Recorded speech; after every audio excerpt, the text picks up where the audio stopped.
Real talk, the meditation was pretty hard, but I needed this to go out. Welcome to the life of an anxious girl. I said I'm fine 3 times, now I'm curled. Smile, panic, smile. Hi, I'm Karina and this is my real, unfiltered life with anxiety and burnout. Every day is a challenge and every day is also a step forward, so welcome! Alright, welcome on my second vlog in this format. I must say, filming myself helped me, especially on seeing how far I actually come, or I am coming in this healing journey. I'm actually editing this video now 1 month later than I filmed it, but first things first.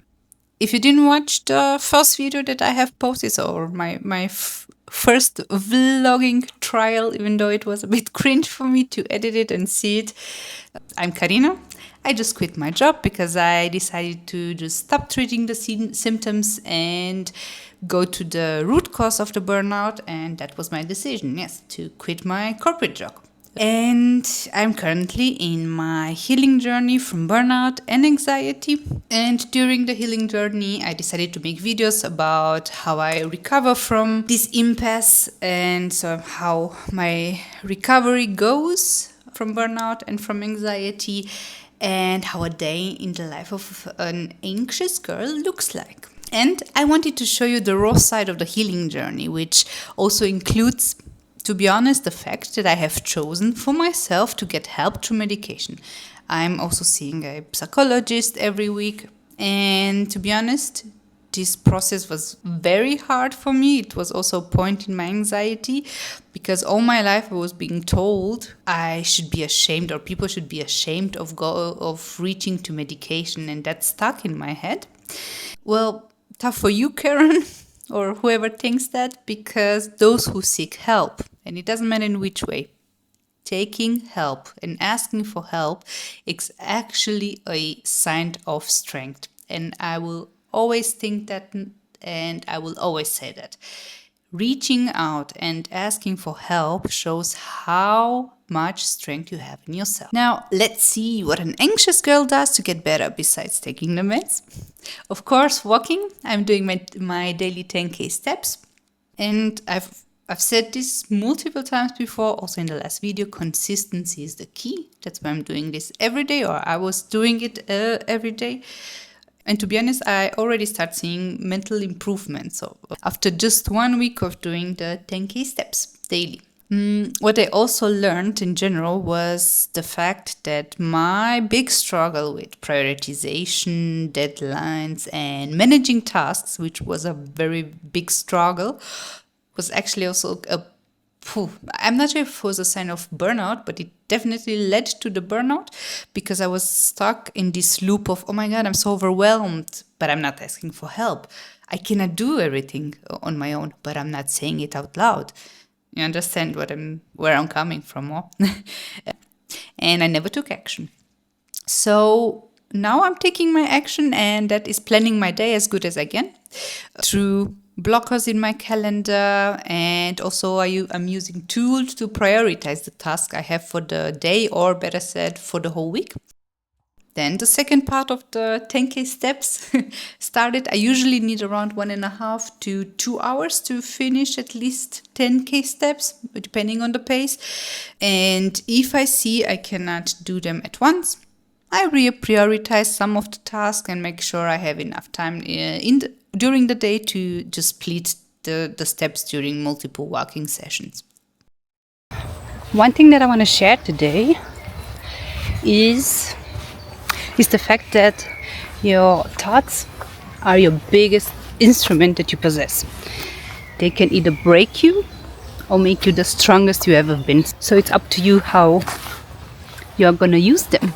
That's why I think like 70% of the time I'm able to shift my thoughts into a label, like saying, okay, these are irrational thoughts, this is just anxiety. It's not real, it's not part of me. Of course, not 100%, otherwise I wouldn't be here where I am right now.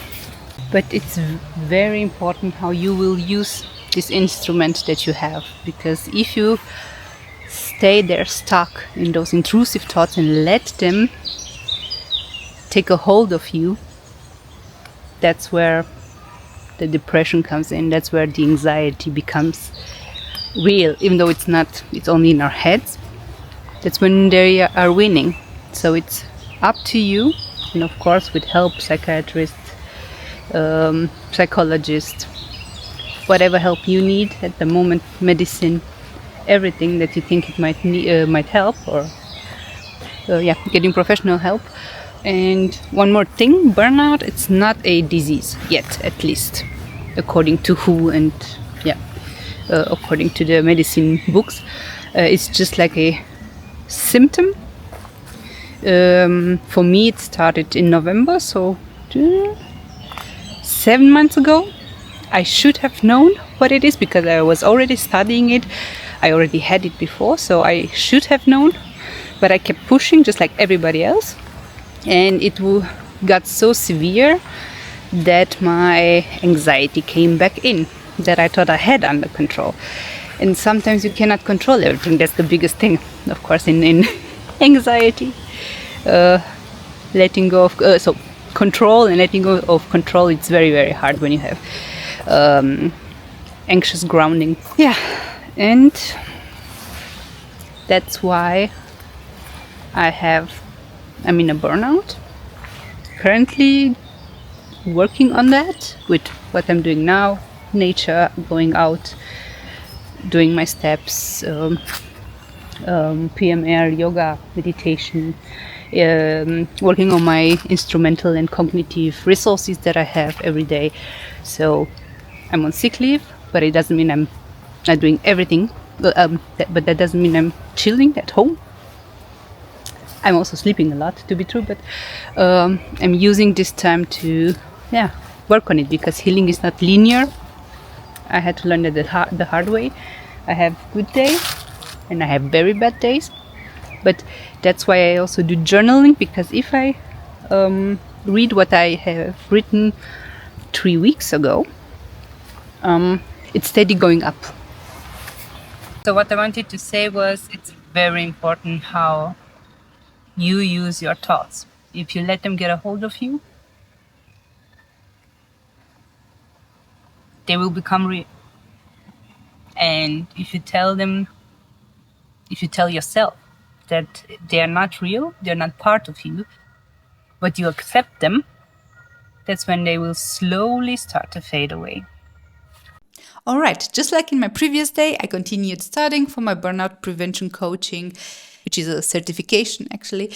And exactly like yesterday as well, we continued with my magical study assembling. Millions of tiny pieces that you have to put together.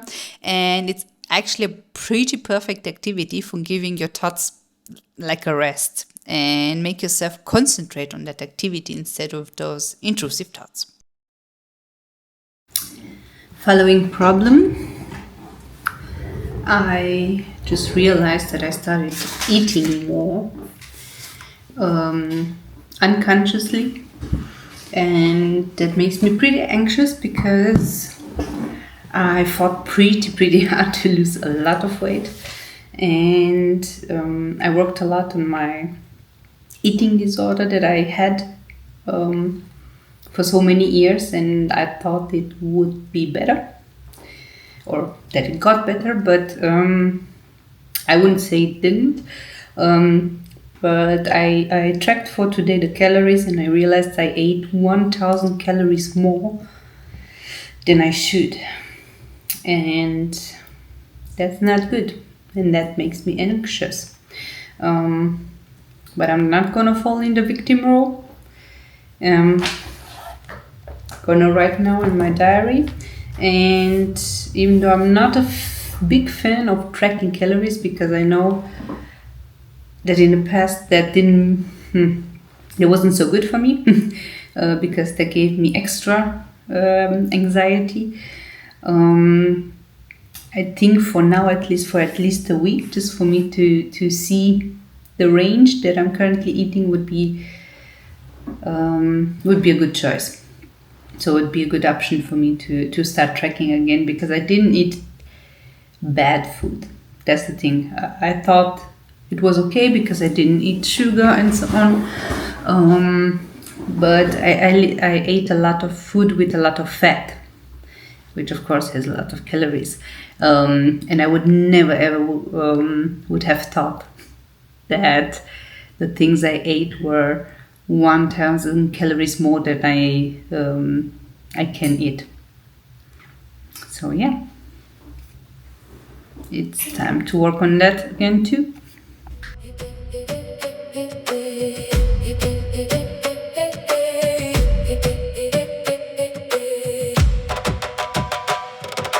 Carried shadows I didn't choose, wore the weight of someone else's truth. Silent storms inside my chest, tried my best, I did my best. I release it now, I let it fall. It shaped my story, not my soul.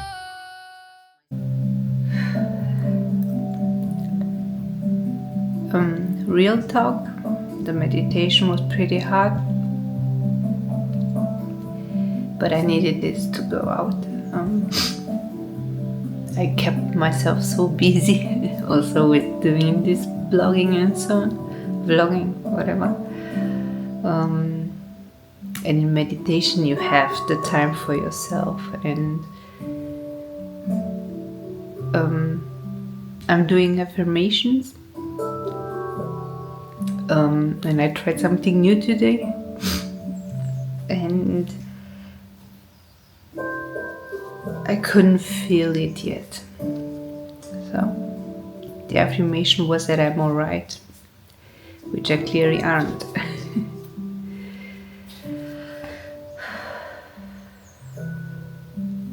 We fought so hard, and I'm keep on fighting. I'll keep on fighting.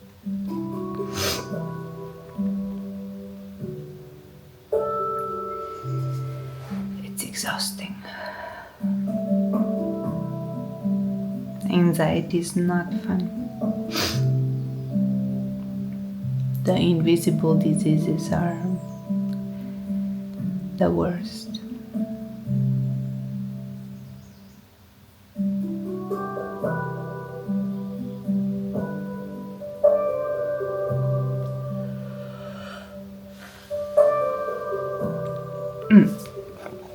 But we are not giving up. We are not giving up. We are not giving up.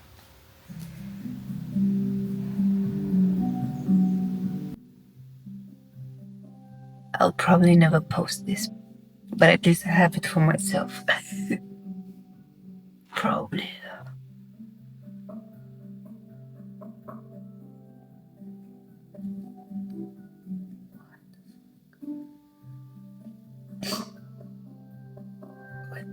Alright everyone, I didn't want to end up the video on this sad note. That's why I wanted to say 1 month later, everything okay. Yes, it's hurting video editing now this video, and it hurts me to see how much I was hurting back then. I said it multiple times, I'm gonna say it again. Healing is not linear. You can be okay during the day, then something like this comes, a meditation or a thought that brings everything up again, and it's uncomfortable, and that's alright. And yeah, I was hurting, but I was also letting go, and that's also very important. So yeah, here I am editing. So on this note, if you watched this video until here, thank you so much, and see you on the next vlog.